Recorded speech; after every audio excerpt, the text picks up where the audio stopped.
Phone দিয়ে বাসা থেকে বের করে তারপরে সাদা কাপড়ে গাড়িতে উঠায় নিয়ে তারপরে আর এখন পর্যন্ত কোনো খোঁজ খবর পাই না। গুম হওয়া মানুষগুলো ফিরে পেয়েছে তাদের স্বজনদেরকে। এই আয়না ঘর কি হতো সেখানে? ৮ বছর পরে মুক্তি পেয়েছে মীর কাশেম আলীর ছেলে ব্যারিস্টার আরমান। ৮ বছর পরে মুক্তি পেয়েছে। তার পরিবারের লোকজন জানতোই না সে বেঁচে আছে নাকি মারা গেছে।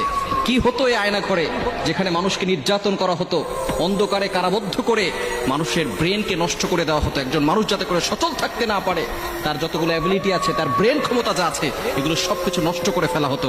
খুলে দেওয়া হয়েছে সে আয়না ঘর, আর থাকবে না এই আয়না ঘর।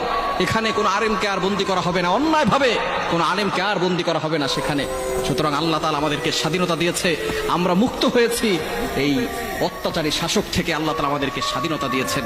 সুতরাং এই আয়না ঘরে অত্যাচার করা হতো, জুলুম করা হতো, নির্যাতন করা হতো। যারা এই হকের পক্ষে ছিল, যারা এই সঠিক কথা বলতো, তাদের এই আয়না ঘরে বন্দি করে রেখে তাদেরকে গুম করে ফেলা হতো। তাদের পরিবারের সাথে কোনো সুযোগ থাকতো না তাদের সাথে কথাবার্তা বলার।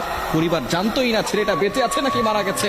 কত মায়ের বুক খালি করা হয়েছে, কত বাবার বুক খালি করে দেওয়া হয়েছে।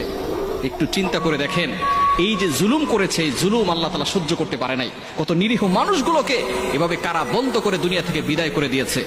আল্লামা সাইদ রহমতুল্লাহ আলাইহি, তাকেও কারাবদ্ধ করে দুনিয়া থেকে বিদায় করে দেওয়া হয়েছে।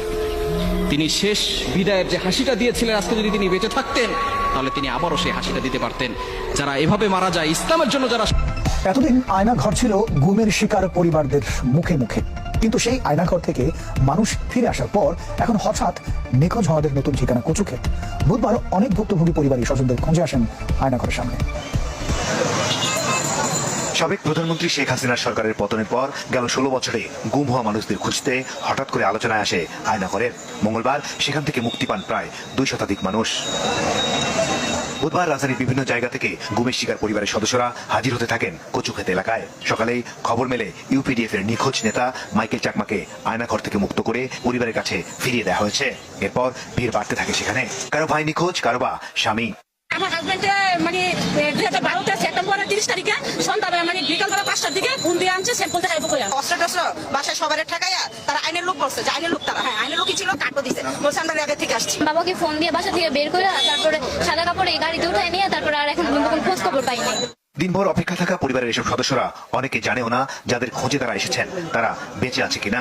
রামপুরা থানার সভাপতি ছিল, সে আইন শৃঙ্খলা রক্ষা বাহিনীর পরিচয় দিয়ে তুলে নিয়েছে, অনেক সম্মান করে তাকে নিয়ে গেছে। একটা সাদা গাড়ি আসায় নিয়ে যায় 5-6 জন ধরে।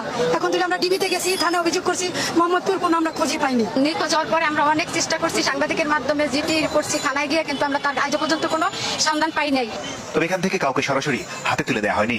যারা এখান থেকে মুক্ত হয়েছেন সকলকে বাড়িতে পৌঁছে দেওয়া হয়েছে। মাসুদুর রহমান, চ্যানেল 24, ঢাকা।